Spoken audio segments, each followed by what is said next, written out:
Je m'appelle Dimitri Rogov, je suis patron pêcheur à Port-en-Bessin depuis un peu plus de 20 ans, 23 ans maintenant.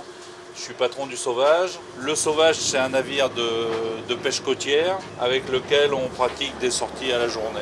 Comme on opère à la journée, on a une zone de pêche qui est somme toute assez restreinte. C'est-à-dire qu'au maximum, on fait 2 heures de route. Ce qui correspond au maximum une vingtaine de milles autour de notre port, ce qui fait 40 km. On est sorti ce matin à 8 h à la pleine mer, on rentrera ce soir à 8 h. Et avec mon équipage composé de 4 hommes, on travaille principalement sur le turbo. Nous, on cible principalement l'espèce turbo au mois de mai et juin. C'est une espèce qui bouge beaucoup à cette époque-là, quoi. Donc on profite de ce moment-là pour cibler le turbo parce que les autres mois de l'année, il est plus difficile à capturer, quoi. On cherche plutôt des fonds un peu de coquillage, des fonds un peu secs, là. On n'est pas sûr de les trouver d'une année pour l'autre, hein. Donc on cherche un petit peu à tâtons, on met des bordées de 4000 mètres de filet, et puis en fonction de ce qu'on trouve, on les déplace tous les jours.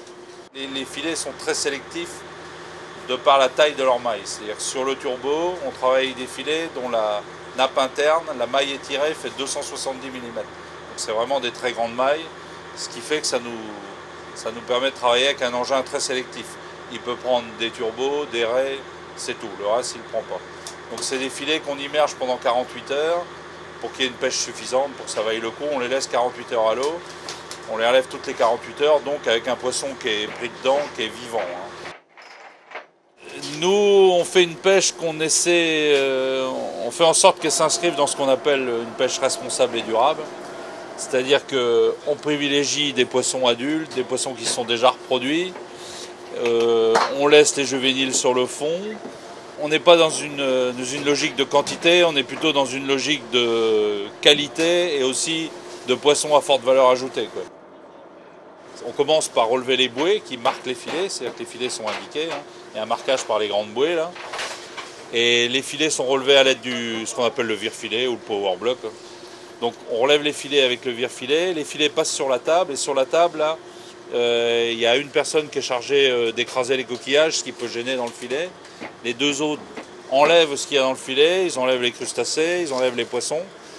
Et il y a un troisième gars qui est derrière, lui qui est sur le range-filet, là, le pomailleur, et qui range les filets dans un parc de manière à ce qu'on puisse les remettre à l'eau aussitôt. C'est-à-dire que là, on travaille en continu. On relève le filet, on le range en même temps. Après, il suffit de le remouiller, de rejeter la bouée à l'eau et de le remettre à l'eau. Mais ça, généralement, on le fait plutôt en 2 fois. Et on attend d'avoir pas mal de filets dans le parc pour tout remouiller d'un seul coup. Ou on attend des fois carrément la fin de la journée pour remouiller tous les filets, quoi. On ne les remouille pas forcément au fur et à mesure, quoi.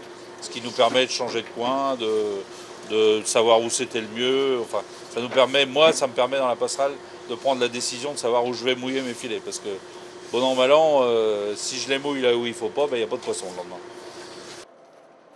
Le travail du matelot, c'est de mettre l'engin de pêche en état de fonctionnement, mais c'est aussi de travailler le poisson. Donc après avoir enlevé le poisson, aussitôt on le saigne, quoi. Alors le turbo, les grosses pièces, on les saigne à l'ouïe, on coupe un arc branchial. Et les petites pièces, il suffit de les saigner à la queue, quoi. On les saigne à la queue, ce qui fait que le poisson se vide de son sang, ça assurera une meilleure conservation. Et en plus, ça draine toute la chair, tous les petits vaisseaux se vident, ce qui fait qu'on a une chair qui est beaucoup plus blanche, beaucoup plus belle, quoi. Le poisson est de meilleure qualité comme ça.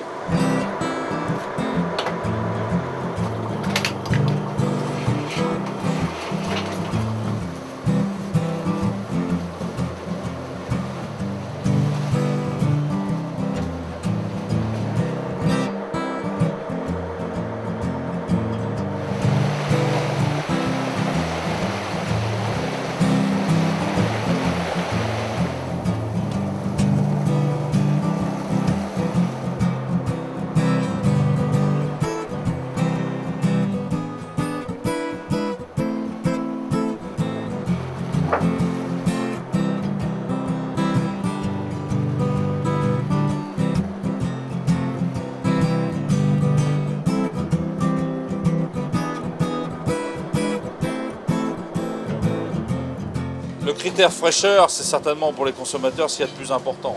Donc nous, on a des outils pour indiquer la fraîcheur de notre poisson. C'est ce qu'on appelle le tri qualité EAB, C'est-à-dire qu'on distingue la qualité du poisson selon son état de fraîcheur.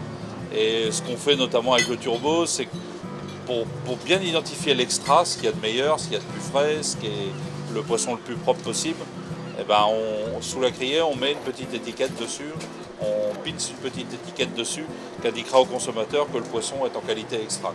C'est-à-dire ce qui se fait de mieux, le top.